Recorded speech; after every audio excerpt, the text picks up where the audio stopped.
everything right, it was you and me. Hello everyone, my name is Nayeema and welcome back to my channel, or welcome if you are new. And I have such an exciting video. If you saw by the title and the thumbnail, today is my top 10 books of 2022, and oh my gosh, am I excited. These are by far one of my favorite videos to film every single year. I have one up from 2020 and 2021, so I'll have those linked down below if you guys want to see my previous favorite book. I will say that this list was so easy to make, which has never happened to me before. Usually it takes me days to like narrow down my top reads of the year, but it took me 10 minutes for this one. And that's honestly because I just wasn't reading that many great books this year, I believe. If you've been watching me throughout the year, you probably heard me say that I just have not been loving my reading year, which is fine, but that definitely aided in this list being so easy to make. I am super excited to still share my favorites of the year with you guys. I feel like this is like the playoff game. Like all year we've been watching all these mini games to ultimately end up at this one where we talk about our favorites.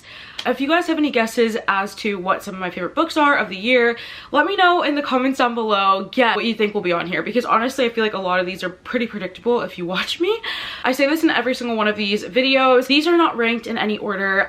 There's no way that I could rank them. I don't have like a top 3 or top 5, like no. I love them all equally, and I would break my brain if I attempted to rank them, so they're just going to be randomly shown to you.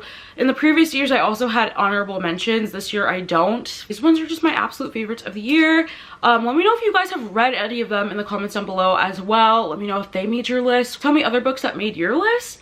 And yeah, without further ado, let's get right into my top 10 books of 2022. Okay, so first off we have The Bride Test by Helen Hoang, and I read this book early 2022. I believe it was even like January, and I loved this book. I still have yet to find a book that made me feel the way that this book has made me feel.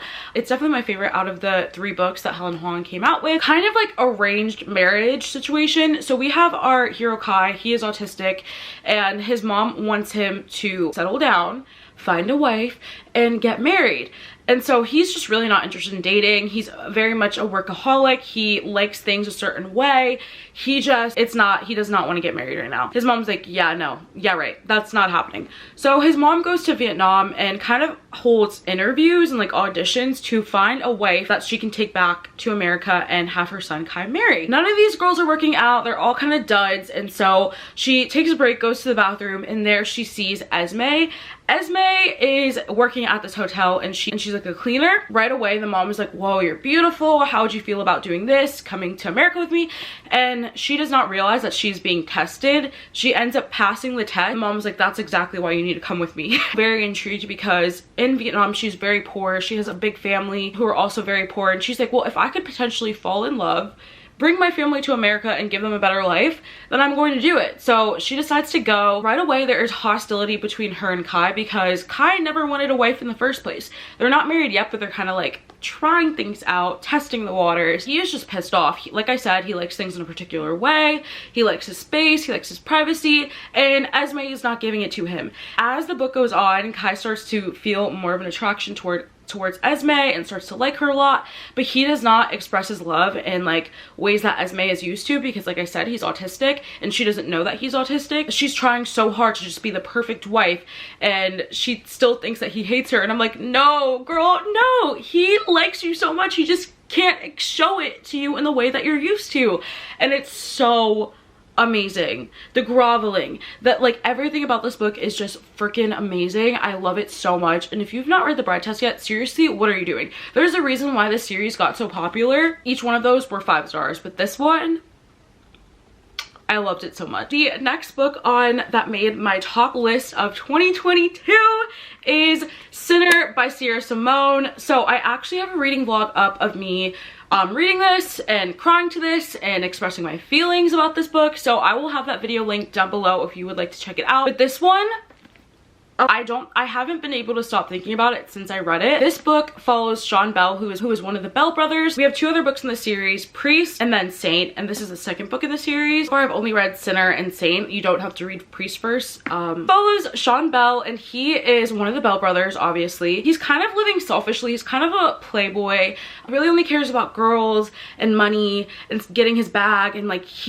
that's all. At the beginning of the book, Sean Bell is at this party, and there he sees 𝓬𝓤, his best friend's little sister, forbidden, age gap. It's just everything forbidden, and I freaking love this book. Best friend's little sister. So he sees 𝓬𝓤 at this party, and he does not recognize her as his best friend's little sister because it has been years since they've seen each other. Instantly like, oh my gosh, you are gorgeous, what the heck. Goes to her, they start talking, and attraction is there. Again, he still does not recognize that that is his best friend's little sister. One of the reasons why this is forbidden is because 𝓬𝓤 is about to become a nun. Really is in tune with her spirituality and God, and like she just wants to become a nun. So before she becomes a nun, her advisors are looking at her like, are you sure you're up for this? Like, she's like, oh yeah, this will be easy. And her advisors go, well, yeah, that's because you haven't really experienced all of life pleasure, talking about like sex and sexual things and stuff like that. And so 𝓬𝓤's like, oh crap, you're right. I'm about to be a nun and I don't even know what I'm missing. She wants to find somebody to take her virginity.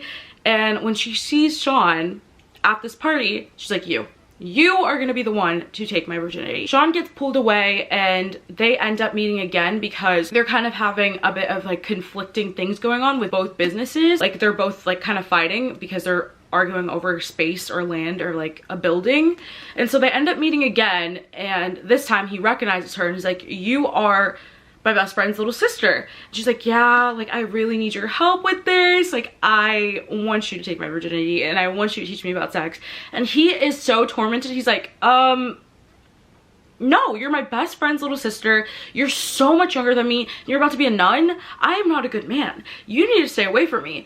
But he gives in, but he's so tormented and tortured the entire time. He's like, no, I shouldn't be doing this. Came up with a bunch of rules. Like you cannot, with my, and like just so many different rules to like keep her at arm's length, but naturally they fall. And when I say that Sean Bell falls first and falls so hard, oh my gosh, he does.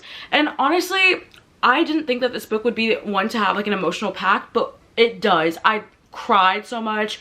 This book was so beautiful. Sierra Simone's writing like literally shook me to my core, because I believe this is the first Sierra Simone book that I read, and I was just so shook out of my mind because it was just so beautiful. The smut in here, amazing. Everything about it. I'm obsessed with Sean Bell and everything that he becomes. Like he just becomes such a good person as he's falling for 𝓬𝓤, and it's just such a beautiful book, and I would highly recommend this book. Again, I have a reading vlog up. I'll link it down below. You can check it out and get my full thoughts there. The next books I want to say that are my favorite books of the year is the Mindfuck series by St. Abby or Stabby. I read this book, I think I read it in January or February, possibly March, 5 of them I believe, and they're each small tiny novellas, and they sell them in a big bind up, and it looks really thick. If you haven't heard people talk about this book, like where have you been? This is such an amazing series. I have not stopped thinking about it since I read it. I read them all kind of like back to back to back in one sitting. They were amazing. In this book, we have our main character, 𝓲𝓸, and she is a serial killer. She's going around killing people in brutal ways. The case is starting to pick up a lot of traction. She's killing men. People are like, what is going on? Who is this killer? People keep being murdered in the same exact way, and we need to figure out what's going on. So in come the FBI. The FBI are trying to solve this case. 𝓲𝓸 and the lead agent of the FBI start dating. He does not realize that 𝓲𝓸, the girl that he is dating, is the person killing all these people, and he's trying to figure out like who it is. I believe 𝓲𝓸 does know that he is an FBI agent trying to figure her out. These two get into a relationship, and it is amazing. It is simply so good. She is not dating him just to get her off her scent and like make him think it's someone else. Like she genuinely likes him, and he genuinely likes her. And when I tell you I have not read about a woman more badass than 𝓲𝓸, I loved her so much. She was so like cunning and deceptive, and just it was so good. And she never like intentionally hurt the FBI agent, her boyfriend. Like it was never anything of that. Like she never even lied to him, except for obviously not telling her that she's the one killing all these men. but it is freaking amazing. I was rooting for Lana the entire time, which is like, girl, why are you rooting for a serial killer? When you find out why she is killing these people, oh my gosh, the vengeance I felt in my blood. I was like, oh yeah, get them. I don't care what you gotta do. Lie to your boyfriend, get them. And it was, oh, just such an amazing book. I'm calling it book because it's like a bind up, but I just love this series so much, and it's definitely one of my favorites of the year. It was amazing. The chemistry between these two, and also they were really busy, and I've talked about this before. I love kind of in romance books where the two are very busy and they spend times apart and then they meet up. Like obviously he's an FBI agent and obviously she's a serial killer, and so they can't always be together all the time, but them texting and just planning things, and like it was just so cute, like their actual relationship. And it also felt very realistic, besides the fact that like she's a serial killer and he's an FBI agent. It felt so realistic. It felt like day-to-day couple-y stuff. They couldn't always meet up. They had to rearrange plans. Like, I don't know. I like that realistic factor in romance books. And this one was just amazing. I loved reading about Lana. It was just so good. She was such a good female main character. And honestly, she alone is why this book is making this list, because it was just too good. The next book that made my favorites list is actually like, oh, probably an all-time favorite. I'm currently reading the most recent book that came out and I am just obsessed.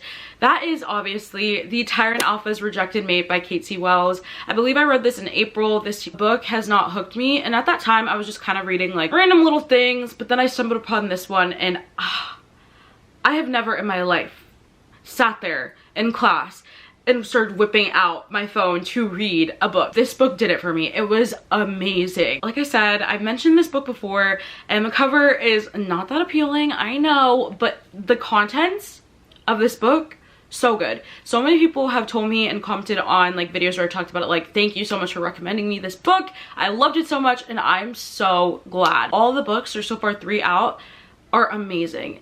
So this book follows our alpha of the Quarry Pack. His name is Killian. He is kind of a bit of a tyrant alpha. He is just, he's not super cruel, but he has favorites. He cares about like the higher rank in the pack and not really about the lower people. He likes order. He just isn't that fair of a guy.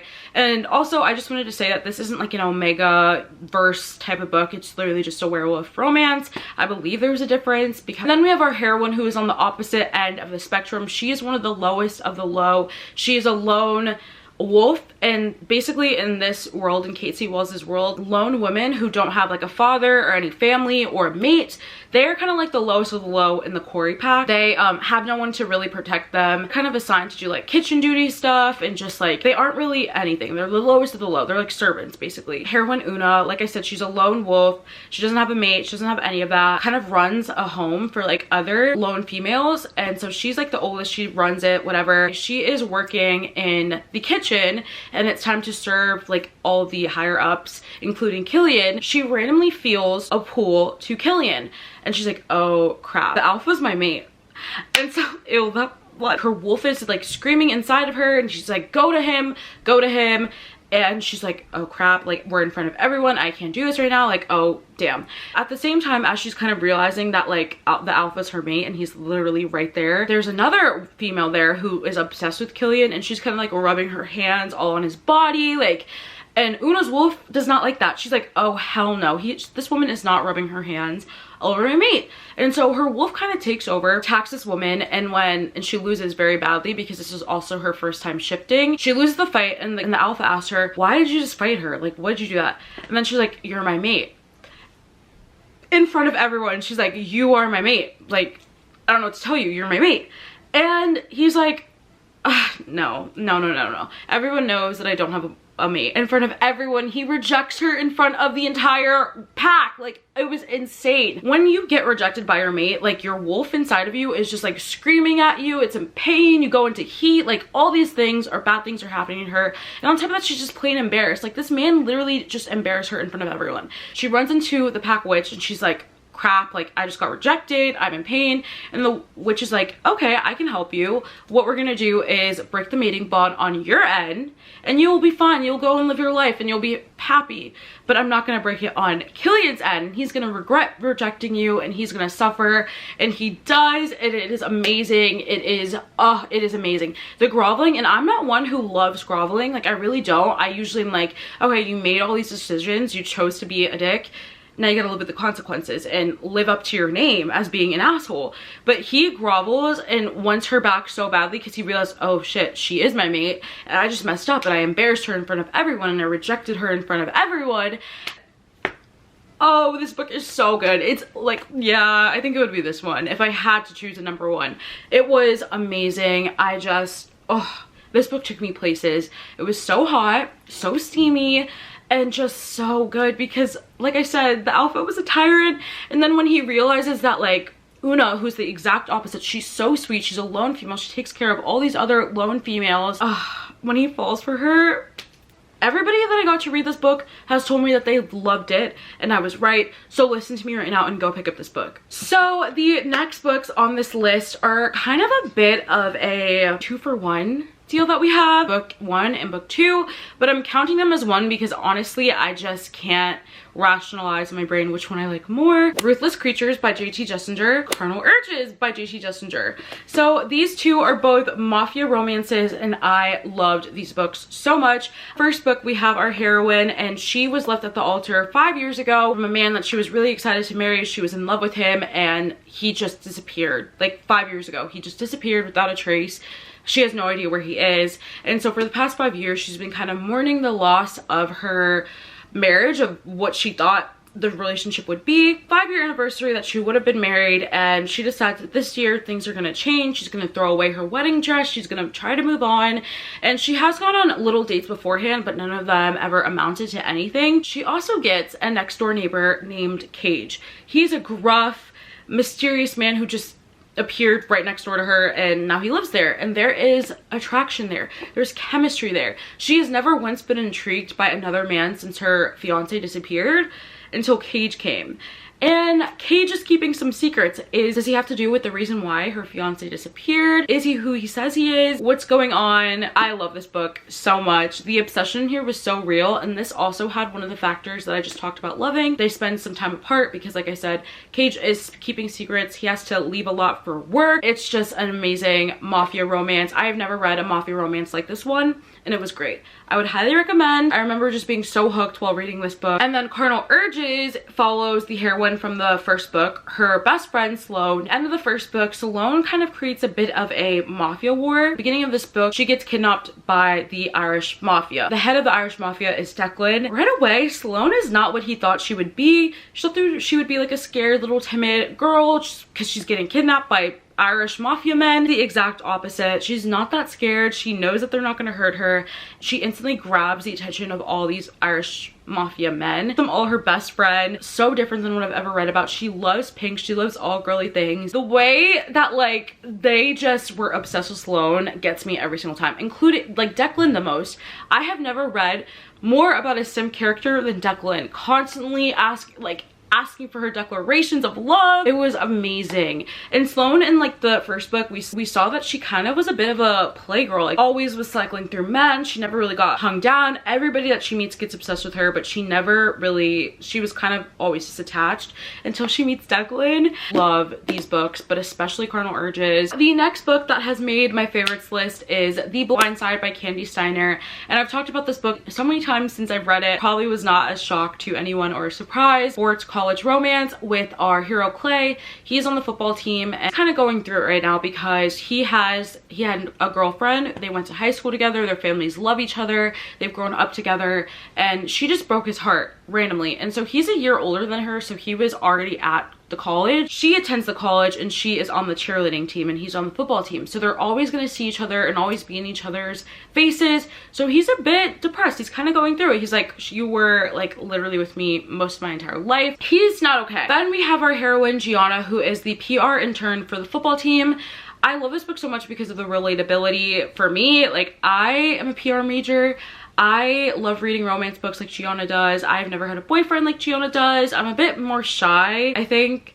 like 𝓬𝓸𝓬 is. Like, I just found myself so similar to her, and I really enjoyed it for that. But anyways, we have 𝓬𝓸𝓬, who is our PR intern, line up interviews with the press and the players. Clay just doesn't want to do any press, he doesn't want to do any interviews, and he is just being a big pain in 𝓬𝓸𝓬's butt. So she's like, listen, I have a solution, meet me after practice at this coffee shop, we can talk, and if you really don't want to do any press right now, we can work around it. Clay comes to the coffee shop, sees 𝓬𝓸𝓬, and there 𝓬𝓸𝓬 is like just watching a guy playing guitar, singing on stage, and she is like captivated by him. I have an idea to help us both. We should fake date. You can get the attention of the guy who is singing on stage, playing the guitar, because he is not giving her the time of day at all. He's like, oh, this is almost embarrassing. Like, let me help you out, girl. So she's like, we can fake date, you can help me get my ex-girlfriend back, and I can help you grab the attention of the tortured artist performing on stage. So good and so funny. So it's a fake dating romance. Sooner or later they realize that like they don't want the other person, and it also kind of transitions to lessons in seduction, because like I said, 𝓬𝓸𝓬 does not have any experience. She reads romance books, so he will go over and like to her house and like open up a random book and see the annotations and be like, cute and warm and tingly. I loved it so much. I love a small town college sports romance, and this one was just amazing. Then we have another 2-for-1 special here. I'm gonna give you guys a second to guess what these are. Like, you have to know. Are your guesses locked in? Did you put them in the comments? This should not come as a surprise or shock to anyone. Flawless and Heartless by 𝓼𝓸𝓬𝓪. If you have not heard me talk about this, something's up. Where have you been? I've been talking about these two books since I've read them. So Flawless follows Rhett, and he is a professional famous bull rider, and he gets into a little trouble one day when a video goes viral of him bashing milk. How disrespectful. Like, you literally live in this farmer town and you're making a video saying you hate milk, like you're just shitted on all of our businesses. And so he starts to lose sponsors, he starts to lose fans, and his PR agency is like, whoa, whoa, whoa. You need to be put on like a lockdown before you lose all your sponsors and lose your contract. In comes Summer, who is our heroine. She just graduated from law school, and her dad owns the PR agency that you're gonna have to babysit Rhett for a little bit. You're gonna make sure that he does not get into any trouble, he doesn't sleep with any girls, he doesn't have any more scandals. And Rhett is naturally pissed off. He's like, I don't need a babysitter. Like, literally, what the heck? Like, no. Even though he's really pissed off that Summer now lives with him and is like on his ass all the time, still such a gentleman and so kind to her and so sweet to her. And it was amazing. Everything about this small town, the atmosphere. They live on this like big ranch, and we have like the dad living in the main house, Rhett and Summer over here, Cade with his son in this house, the other brother lives in this house. They live on this big ranch. And like I said, I never saw myself to be one to like cowboy vibes, but I do. Maybe it's the fact that they live in Canada and that's a bit different. The sidewalk rule, he does so much stuff, and there's so much tension between them. Jealous of any guy that Summer gives her attention to. He's like, why am I feeling like this? I don't like her. She's annoying. She's a pain in my ass. I'm attracted to her. There's tension between us, and like, what's going on? I'm so glad I found 𝓼𝓸𝓬𝓪 this year. I cannot wait in the new year to go and read her first series. It's gonna be. And then Heartless, which honestly, if I had to sit here and tell you guys, if I had to choose, gun to my head, is that okay to say, one is my favorite, it would probably be Heartless. This is single dad, nanny, small town obviously, and just a full on vibe and age gap. Willa, and she's best friends with Summer from the first book, kind of has no direction really in her life right now. She usually works at her brother's bar, renovations right now, and so she really has no direction, and she misses her best friend Summer. Summer comes up with this idea because Cade, who is the single father, he desperately needs a nanny, brings on Willa and is like, how about her? And these two do not get off on the right foot because Willa is not qualified at all. Cade can really see the connection between Willa and his son, and you can be my new nanny. I don't think I'll be able to put into words why I love this book so much. I just do. It is phenomenal. There is so much tension and angst within this book, and like I said, Willa doesn't really have any direction. She just knows that she loves being a nanny for Cade's son. And it is so funny. Like I said, they live in their own little house. The dad lives over here. Summer and Rhett live over here. It's just so atmospheric. It is everything to me. Stays the whole summer with Cade and the son, and imagine the angst, imagine the age gap, imagine them both just fighting this attraction between them. Cade has a hot tub, and sometimes he'll go out there and then Willa's in the hot tub, and then they're sitting there in the hot tub together, and it's like, why is there so much tension right now? Like, why? I'm your employee. This is not supposed to happen. I love it so much, and I cannot wait for Powerless to come out. Comes out in February, and I am auto buying that girl. Like, okay, so the next one might come as a bit of a shock to you guys because I genuinely have made it known that I do not love Chris Holiday. It's just too sweet for me. It's never really been the vibe, but recently I've become a bit more soft in my romance taste. I used to be dark romance, dark romance, dark romance, but as you can tell by this list, it's kind of shifted into more cutesy and more wholesome, and I don't know what's going on with me. I read this book December 1st and I fell in love with it, and I was like, there's absolutely no way that this book is about to make my favorites list. And it did, and I loved it so much, and that is "'Tis the Season for Revenge" by Morgan Elizabeth. Follows our heroine, and she has a boyfriend. Friend is a big fancy lawyer, and he is an awful person to her. He is constantly criticizing her, telling her she looks fat and ugly and she should dye her hair and she shouldn't wear that color pink anymore because that's not really serious and that's not really mature. Our heroine just keeps changing herself, and she's like, I need to be girlfriend material and then eventually wife material, and I just need to be the best person, the best version of what this man needs so he can propose to me. 4 years finally invites her to one of his office parties, and it's a Halloween party, and our heroine is thrilled because she's like, what? You never invite me anywhere. Does this mean like we're getting closer to an engagement? Ready, she's super excited to go to this Halloween party. Like I said, never been to any office parties before. Puts on a really cute bunny costume and is super excited about her outfit, and her boyfriend takes one look at her and dumps her. He's like, the heck are you wearing? Like, you look like a child. I cannot bring you to my office party looking like this. What? I thought it was a Halloween party. And he's like, nobody actually dresses up for that, you dumb girl, like da-da-da, like just basically dogs the crap out of her, embarrasses her, and is like, breaks up with her.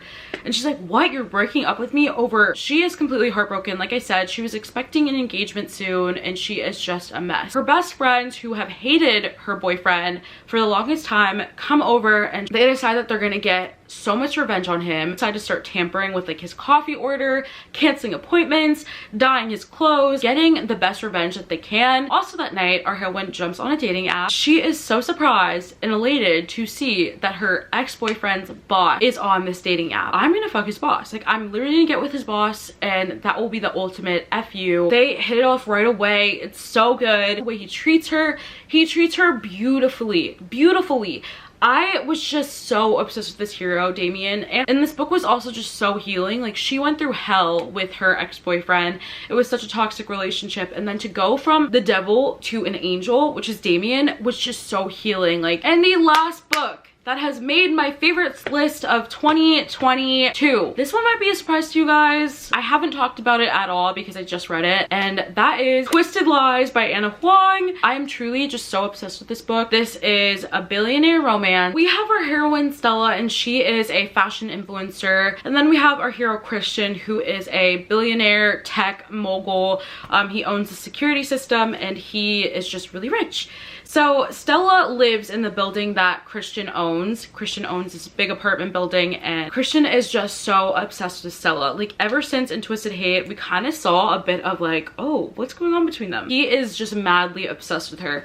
She can't always afford rent because she's paying for so many different things, and she'll come to Christian and he'll be like, oh, I'll bring down the rent if you just take care of my plants. Like, he just always wants her around because, and so in this book we get kind of like, everywhere Stella goes, Christian just suddenly is there. So much attraction between these two. Our heroine is in a bit of a pickle because she's in the running for becoming a brand ambassador for this huge fashion brand called 𝓲𝓸𝓬𝓬𝓪. She's also up against other big fashion influencers, and her manager in PR is like, listen, I think the way to get you that 𝓲𝓸𝓬𝓬𝓪 sponsorship and become an ambassador is to fake date someone. People all around are really attracted to couples, and I feel like just yourself isn't enough anymore. You need to fake date someone. Yeah, I think you're right. I need to fake date someone.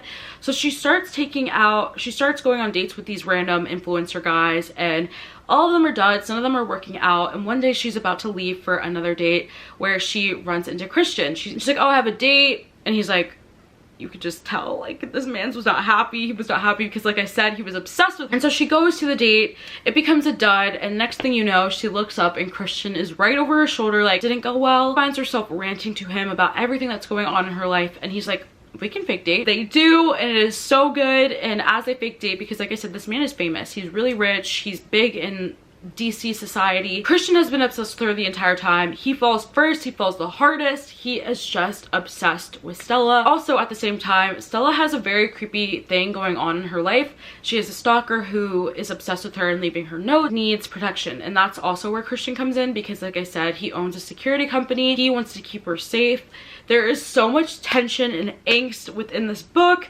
Christian is obsessed with Stella, but he doesn't know why he's obsessed with her. He kind of was giving sociopath vibes just a tiny bit, but he wasn't. He was just in love with her and he didn't believe in love. And then like Stella changed his mind and made him believe in love, and it was just beautiful. Hopeless romantic heroine with a hero who does not believe in love, and it is just phenomenal. I love this book. It's definitely one of my favorites of the year. So that was the last book that I am talking about for my favorite books of the year. If you guessed any of them, let me know down below in the comments what you guessed. Were you correct? Also, let me know what were some of your favorite books of the year. I would love to know. Add them to my TBR, see if we have any of the same interests. Thank you guys so much for watching this video. I hope you enjoyed. If you did, don't forget to leave a big like and a comment down below, and also subscribe so you never miss another upload from me. I love you guys so much, and I will see you guys in the new year. Bye. If I got one thing right, it was you